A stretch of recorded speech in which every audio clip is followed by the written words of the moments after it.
Pencarian remaja yang hilang di dekat Waduk Texas berakhir tragis ketika jasad pemuda ini ditemukan. Namun belum jelas apa yang terjadi padanya. Kami akan membahas yang kami ketahui, yang terjadi, dan yang bisa diharapkan bersama mantan agen CIA dan FBI. Selamat datang di Sidebar, dipersembahkan oleh Law and Crime. Saya Jesse Weber.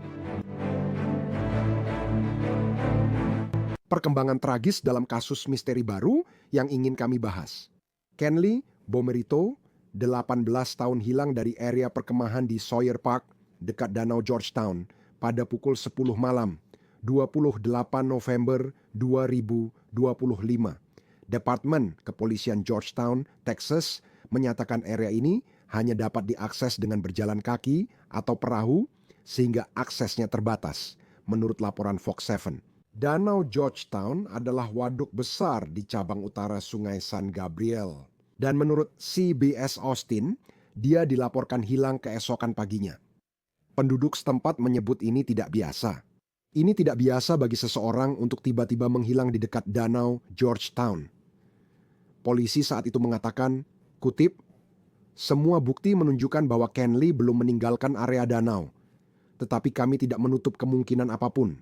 Pihak berwenang telah melakukan pencarian di darat dan di air sejak tadi malam dan akan terus melanjutkan pencarian."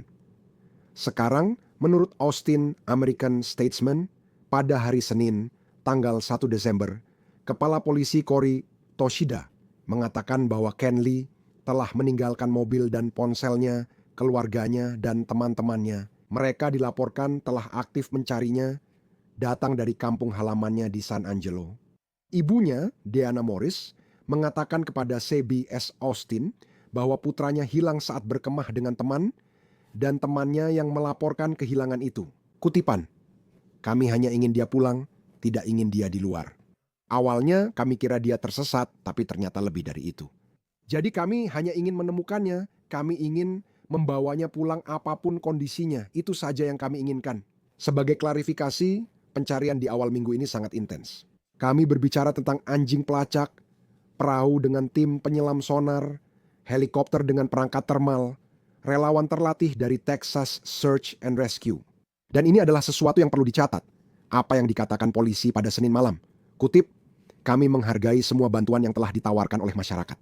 Karena penyelidikan masih berlangsung dan kemungkinan kejahatan belum bisa dikesampingkan, kami harus berhati-hati menerima bantuan dari luar profesional terlatih." Jadi, apa artinya itu? Saya akan membahas itu sebentar lagi, tapi juga soal kemungkinan tindak kejahatan belum dikesampingkan saat ini. Ngomong-ngomong, bahkan ada orang-orang yang berkomentar di postingan Facebook dari Departemen Kepolisian Georgetown, dan Anda bisa melihat besarnya minat serta keterlibatan orang-orang dalam hal ini. Ada satu komentar pengguna yang menarik. Komentar itu tampaknya berasal dari seseorang yang mengaku sebagai ayah Kenly, seorang pengguna bernama Tom Inggris. Ada perdebatan di internet soal kebenarannya, tapi Tom Inggris tampaknya berkata, "Saya ayah Kenly. Dia masih hilang, dan kami tidak tahu apakah dia ke taman lain, ke sungai, atau di air." Setiap relawan yang ingin datang dan menyusuri hutan di Taman Cedar Hollow Sawyer dan ke arah hulu sungai akan sangat diterima dan sangat dihargai. Dia juga bisa saja pergi ke arah Garden Falls. Saya mengatakan semua itu karena sekarang saya harus membicarakan apa yang terjadi. Kita beralih ke perkembangan terbaru dari pembaruan Departemen Kepolisian pada hari Selasa. Kutipan, "Departemen Kepolisian Georgetown sangat berduka untuk melaporkan bahwa kami telah menemukan jenazah Kenly Bomerito dari Danau Georgetown setelah ditemukan oleh sonar bawah air. Kami menyampaikan belasungkawa yang sedalam-dalamnya kepada keluarga dan teman-teman Kenly saat mereka menghadapi kehilangan yang tak terbayangkan ini." Dan mereka menambahkan, ini masih merupakan penyelidikan aktif untuk mengidentifikasi penyebab pasti dan cara kematian serta keadaannya. Karena penyelidikan ini masih berlangsung, kami tidak akan memberikan komentar lebih lanjut saat ini, dan kami meminta kerjasama Anda yang berkelanjutan selama kami menjalankan penyelidikan. Jadi, pertanyaannya sekarang, apa yang terjadi pada Kenly dan apakah kita akan mengetahuinya? Baik, saya ingin menghadirkan Tracy Walder, mantan petugas operasi khusus CIA, agen khusus FBI, kontributor News Nation, dan penulis buku The Unexpected Spy. Tracy, terima kasih sudah datang. Kasus ini aneh dan informasinya sangat terbatas. Ada semacam aspek yang aneh dalam kasus ini. Dari apa yang sudah kamu baca, dari apa yang sudah kamu lihat sejauh ini, apa yang paling menonjol menurutmu? Menurut aku hal terbesar yang paling menonjol bagiku, Jessie, adalah kenyataan bahwa ponsel dan kendaraannya ditinggalkan. Kamu tahu, ini adalah seorang pemuda berusia 18 tahun. Menurutku kebanyakan remaja atau dewasa muda biasanya selalu membawa ponsel mereka kemanapun. Jadi menurutku itu adalah bagian yang paling mengejutkan. Jika dia sedang berkemah, mendaki, atau apapun yang tujuan kunjungannya ke tempat perkemahan itu, aku akan menduga bahwa dia membawa ponselnya. Bahkan dia juga ponselnya pun berfungsi ya, atau kehabisan baterai. Ya, itu memang hal yang aneh dalam kasus ini. Dan kamu tahu, ada banyak teori berbeda tentang apa yang mungkin terjadi di sini. Apakah menurutmu aneh bahwa butuh waktu selama itu untuk menemukan dia? Atau jika kamu bilang, dengar, kalau bicara soal jasad di waduk ini, memang wajar butuh waktu lama, jadi pantas sonar digunakan untuk menemukannya. Kamu pasti penasaran apakah danau itu memang lokasi utama yang perlu difokuskan. Ya, itu sudah dijelaskan. Ini adalah area, wilayah di Georgetown ini sebenarnya tidak punya sejarah seperti daerah lain yang sudah kita bicarakan di Texas, seperti di Bayou dan di Austin, sebenarnya tidak punya sejarah banyak mayat yang ditemukan di sana. Ini bukan area yang ramai, melainkan perkemahan. Jadi fakta ya bahwa itu bahkan ditemukan jelas sangat tidak biasa, hanya kenyataan bahwa ada mayat di sana saja sudah sangat tidak biasa. Itu sangat tergantung pada daerahnya. Seberapa banyak hujan yang turun di daerah itu, seberapa cepat arus keluar masuk waduk danau itu. Menurut saya, itu membuat segalanya makin rumit. Dalam hal alam, waktu yang mereka butuhkan, saya juga tidak tahu seberapa jernih air itu. Tadi teraping selain banyak hujan di sini, di Texas. Seriwo kemungkinan besar akan sulit untuk segera mengidentifikasi tubuh di sana. Dan pada kedalaman berapa tubuh itu ditemukan, kemampuan menggunakan sonar untuk menemukan tubuh itu sangat menarik. Sejujurnya itu sudah biasa. Kamu tahu maksudku, jelas aku kembali membicarakan kehancuran yang terjadi musim panas lalu di Camp Mystic di Texas. Mereka malah menggunakan sonar, dan mereka masih menggunakan sonar untuk bicara orang-orang. It's Nisa lebih sisihin sejujurnya curious. Kau sudah perlu menurunkan orang ke dalam air, di mana sesuatu bisa saja terjadi di sana. Dan juga ini mencakup area yang lebih luas dan lebih baik dalam hal mengarahkan sumber daya, serta menjadi pengelola yang baik atas sumber daya tersebut ke area-area tertentu. Bagaimana mereka kini mengidentifikasi penyebab dan cara kematian? Ya, itu kan menjadi bagian yang sulit. Dan bahkan dalam kasus Austin di Danau Lady Bird dan beberapa kasus di Bayou, kita tidak memiliki cara dan penyebab kematian. Jadi menurut saya ketika mereka menemukannya, kemungkinan besar tidak ada tanda-tanda jelas penyebab kematiannya, seperti tidak ada luka tembak, tidak ada luka tusuk, hal-hal seperti itu. Jadi sekarang mereka mungkin harus melakukan tes toksikologi yang menurut saya jelas akan memakan waktu berminggu-minggu, bahkan mungkin berbulan-bulan. Jika mereka tidak bisa melihat dalam autopsi bahwa dia memiliki tulang hyoid yang patah, yang jelas akan mengarah pada kemungkinan pencekikan dan kemudian tentu saja tenggelam. Menurut saya itulah yang akan sulit. Mungkin mereka tidak bisa menentukan tenggelam dan langsung mengesampingkan itu sebagai penyebab kematian. Itu bisa jadi sulit untuk mengetahui apakah seseorang tenggelam secara tidak sengaja atau apakah mereka ditenggelamkan secara paksa, kecuali ada semacam trauma. Tapi kalau saya mengerti dengan benar, mungkin itu tidak langsung terlihat dari pandangan pertama. Ini mungkin butuh pemeriksaan lebih lanjut, bahkan itu pun belum tentu bisa menentukan apa yang terjadi. Ya, karena menurut saya sekali lagi sepertinya memang tidak ada tanda-tanda trauma yang jelas seperti yang kamu maksud tadi. Benar, sepertinya mereka tidak bisa menentukan apakah dia berakhir di area ini dengan sukarela atau tidak. Jadi menurutku itulah bagian yang akan sulit untuk dikuasai. Dan menurutku mereka tahu, kamu tahu, bahwa mungkin ada air di paru-parunya. Aku tidak tahu, tapi menurutku itulah bagian yang sulit. Izinkan aku kembali ke sesuatu yang kamu katakan tadi. Jika ada tanda-tanda trauma yang jelas, Jika kamu menangani korban yang ditembak atau ditusuk, atau ada trauma benda tumpul yang terlihat jelas, apakah penegak hukum, apakah pihak berwenang akan segera merilis informasi itu, atau mereka akan berkata, dengarkan, ini adalah penyelidikan yang masih berlangsung. Kami belum akan berkomentar, kami menunggu penyebab dan cara kematian. Menurutmu bagaimana? Menurutku jawabannya adalah itu tergantung. Maaf kalau jawabanku agak tidak tegas. Menurutku, karena banyak hal yang terjadi di Texas dan banyak spekulasi yang beredar, terutama tentang Bayus dan Danau Lady Bird, aku berharap jika ada tanda-tanda jelas trauma, polisi akan berkata, "Hey, lihat ini yang menyebabkan kami tahu ada penyebab kematian seperti penembakan, kematian dengan kekerasan, semua hal itu. Tapi ini masih penyelidikan aktif karena kami mencoba menentukan apakah ini pembunuhan atau kamu tahu apakah ini bunuh diri. Tuhan aku bersedap mereka mengungkapkan informasi itu. Kadang mereka melevennya, kadang tidak.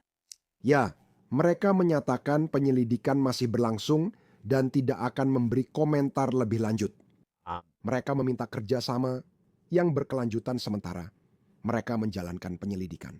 Ada sesuatu tentang sifat terpencil dari daerah ini, di mana sepertinya berdasarkan komentar mereka sebelumnya, mereka tidak percaya, misalnya dia dibawa oleh seseorang ke tempat lain lalu dikembalikan ke lokasi itu. Dan ini adalah tempat yang memang tidak mudah diakses, bukan?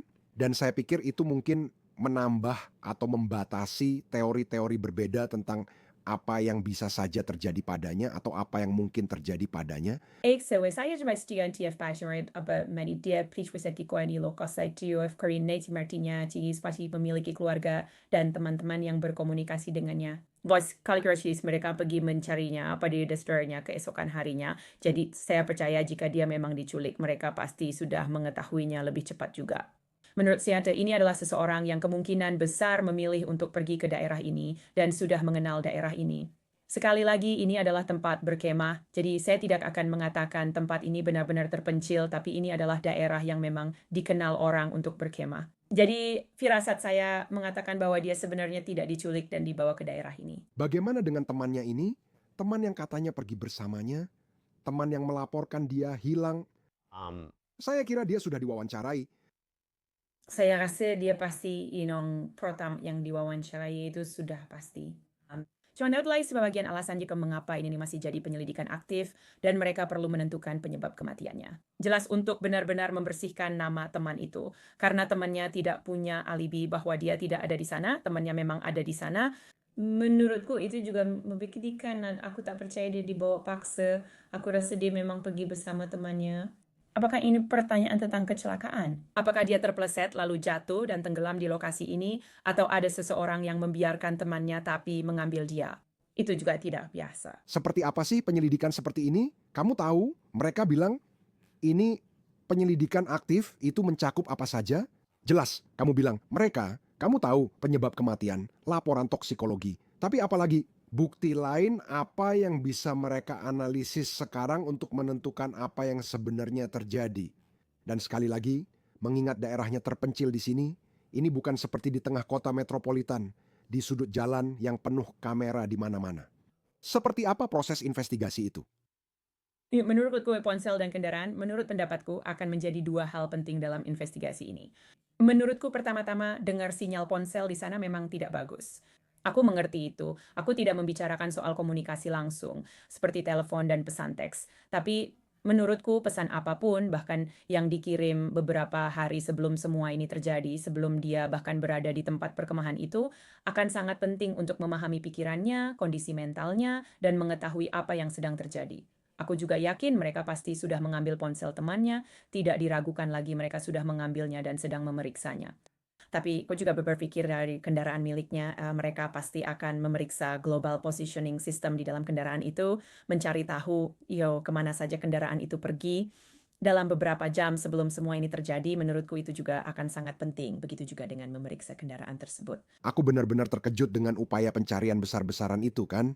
Jelas, satu hal kalau keluarga dan teman-teman datang dari daerah lain untuk ikut mencari, dan itu luar biasa. Dan hatiku benar-benar untuk keluarga yang sekarang harus menghadapi kenyataan Maksudku, ini adalah skenario terburuk mereka. Ini mimpi buruk yang sekarang harus mereka jalani. Tapi kamu bicara tentang anjing pelacak, pencarian dengan berjalan kaki, perahu yang menggunakan tim penyelam sonar, ada helikopter yang memakai alat termal, ada juga relawan terlatih dari Texas Search and Rescue. Itu adalah upaya pencarian yang sangat besar. Apa pendapatmu tentang itu? Jadi tidak lagi. Jelas aku tinggal di sini dan pencarian di air di Texas karena kita punya Sungai Guadalupe yang jelas adalah daerah rawan banjir dan karena itu sangat menghancurkan Texas. Aku tahu ini mungkin mengejutkan orang-orang. Sebenarnya sangat siap untuk melakukan pencarian seperti ini. Jadi sebenarnya aku tidak terkejut sejujurnya dengan luasnya penyelidikan ini, juga karena lokasinya terpencil. Mereka akan menggunakan jenis sumber daya seperti itu untuk melakukannya. Jadi aku tahu ini mungkin terdengar aneh bagi sebagian orang, tapi aku sebenarnya tidak terlalu terkejut mengingat sumber daya yang aku tahu kita miliki di sini untuk pencarian di air. Pihak penegak hukum menyatakan bahwa walau bantuan masyarakat dihargai dalam pencarian, hal itu bisa menghambat penyelidikan dan pencarian. Kenapa begitu? Kenapa mereka mengatakan itu? Ya, jadi itu sebenarnya kembali lagi pada kehancuran yang kita alami musim panas lalu di Guadalupe, di Camp Mystic, dan beberapa camp lain di daerah itu. Yang terjadi di dalam kasus itu adalah warga sipil, karena sebagian hati mereka sendiri mencoba untuk menjadi relawan dan membantu. Sayangnya, mereka kemudian menjadi korban dan harus diselamatkan karena mereka tidak memiliki pengalaman yang cukup dalam hal pencarian dan penyelamatan yang benar. Hal itu menghambat upaya mereka menjaga bukti saat harus menyelamatkan orang lain, terutama dalam pencarian di air. Saya percaya mereka tidak tahu pasti. Berdasarkan yang pernah saya lihat, mungkin itu alasan mereka meminta masyarakat tetap di tempat. Tracy, sebelum saya akhiri, menurutmu kapan kita akan mendapatkan lebih banyak jawaban dari penegak hukum tentang apa yang terjadi padanya? Saya rasa mereka menunggu hasil toksikologi, sayangnya butuh 2 hingga 3 minggu. Saya paham semua cewek ingin jawaban cepat, termasuk keluarganya, tapi itulah yang saya pikirkan. Apakah keluarga akan tahu sebelum publik dan media? Saya berharap fiction itu, mereka seharusnya tahu sebelum publik dan media. Ya, Tracy Walder, terima kasih sudah meluangkan waktu. Saya benar-benar sangat menghargainya.